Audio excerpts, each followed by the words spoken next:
ନିଆଁରେ ପୋଡ଼ି ହୋଇ 4 ଯୁବକ ଆହତ ହୋଇଥିବା ବେଳେ ସେମାନଙ୍କୁ ଚିକିତ୍ସା ନିମନ୍ତେ ଅନୁଗୁଳ ଜିଲ୍ଲା ମୁଖ୍ୟ ଚିକିତ୍ସାଳୟରେ ଭର୍ତ୍ତି କରାଯାଇଥିଲା।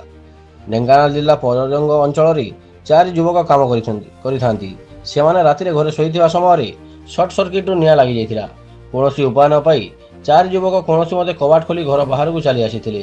4 ଯୁବକଙ୍କ ମଧ୍ୟରୁ 2 ଜଣଙ୍କ ଶରୀର ପ୍ରାୟ 50% ପୋଡ଼ି ଯାଇଥିବା ବେଳେ ଅନ୍ୟ 2 ଜଣଙ୍କ ଶରୀର ପ୍ରାୟ 20ରୁ 25% ପୋଡ଼ିଯାଇଛି। ଏଭଳି ଅଘଟଣ ପରେ ତୁରନ୍ତ ସମସ୍ତଙ୍କୁ ଆମ୍ବୁଲାନ୍ସ ଯୋଗେ ଅନୁଗୁଳ ଜିଲ୍ଲା ମୁଖ୍ୟ ଚିକିତ୍ସାଳୟରେ ଭର୍ତ୍ତି କରାଯାଇଛି। ଆହତ 4 ଜଣଙ୍କ ମଧ୍ୟରୁ 3 ଜଣ ଘର ଅନୁଗୁଳ ଜିଲ୍ଲା କଣିହାଁ ଅଞ୍ଚଳରେ ହୋଇଥିବା ବେଳେ ଜଣେ ଯୁବକଙ୍କ ଘର ଛେଣ୍ଡିପଦା ଅଞ୍ଚଳ ବୋଲି ଜଣାପଡ଼ିଛି।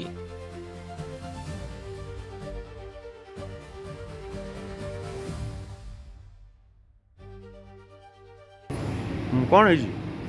ରାତି ଆଗରେ ରୁମ୍ରେ ଶୋଇଥିଲୁ, ତାପରେ ଇଲେକ୍ଟ୍ରିକ୍ ସର୍ଟ ହେଲା ବେଳକୁ ନିଆଁ ଲାଗିବା ଆଗରୁ ଆମେ ଏଇ ଅବସ୍ଥା ହେଇଗଲୁ।